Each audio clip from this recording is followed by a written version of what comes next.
আগরতলায় শুরু হলো ৪৩তম ত্রিপুরা বইমেলা। উদ্বোধন করেন মুখ্যমন্ত্রী ডক্টর মানিক সাহা। উদ্বোধনী অনুষ্ঠানে তিনি বলেন, বইপত্র জ্ঞানের দ্বার খুলে দেয়। জ্ঞান অর্জনের একমাত্র উৎস হচ্ছে বই, এর কোনো বিকল্প নেই। এবং প্রতিটি পাতা যে ধরনের বই এখানে বিক্রি হোক, সব বইয়ের মধ্যেই কিছু না কিছু আছে। তো সেই আবেদন আমার কাছে রইল। আমরা জানি যে বই আমাদের চেতনার যে সীমানা সেটা আমাদের বাড়ায় এবং সময় কিন্তু ফুরিয়ে যায়। সময় ফুরিয়ে যায় কিন্তু বই কখনো ফুরায় না। বই সবসময় যারা লিখছেন এবং বর্তমান সময়ের যে নিড অফ দ্য আওয়ার এবং যিনি লিখছেন সেই নিড অফ দ্য আওয়ারের উপর ভিত্তি করে উনি বইটা লিখছেন এবং তাই এটাকে বলে সময়ের প্রতিধ্বনি।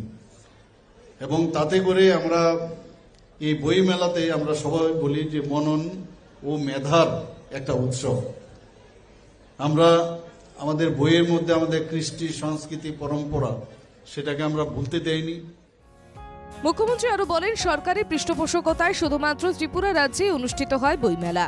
দেশের অন্য কোনো রাজ্য এমনকি সারা পৃথিবীতেও সরকারি পৃষ্ঠপোষকতায় আয়োজনের নজির নেই। আমরা এই বইমেলাকে নিয়ে সবসময় আমরা গর্ববোধ করি ত্রিপুরাবাসী হয়ে।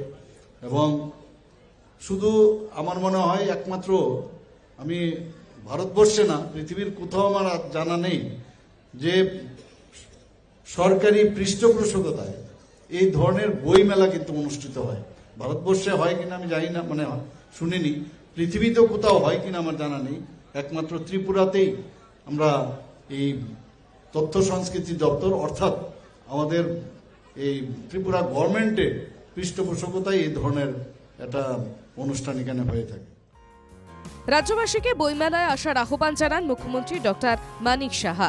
পাশাপাশি এবারের বইমেলাকে সফল করে তোলার আহ্বানও জানান মুখ্যমন্ত্রী। আশা করি যে এই বইমেলার উত্তরোত্তর শ্রীবৃদ্ধি ঘটবে এবং এই কদিনের যে এখানের আয়োজন এবং মানুষ এখানে আসুক, সমস্ত ত্রিপুরাবাসী, আমি এখানে মিডিয়া বন্ধুরা আছেন তাদের মাধ্যমে আমি সমস্ত ত্রিপুরাবাসীকে আমি আহ্বান করব যেন এই বইমেলায় আসে, বইকে পড়ুন, বইকে জানুন এবং জ্ঞান বৃদ্ধি করুন এবং এতে করে আমাদের ত্রিপুরারও কিন্তু অনেক লাভবান হবে। বইমেলা উদ্বোধনের পর বিভিন্ন স্টল ঘুরে দেখেন মুখ্যমন্ত্রী। প্রকাশক ও লেখকদের সঙ্গেও মতবিনিময় করেন। উল্লেখ্য, এবারের বইমেলা 13 দিন ধরে চলবে। বইমেলায় আলোচনা সভা, কবি সম্মেলনের পাশাপাশি প্রতিদিন রাতে থাকছে বর্ণাঢ্য সাংস্কৃতিক অনুষ্ঠান। Bureau report, NKTV Bangla.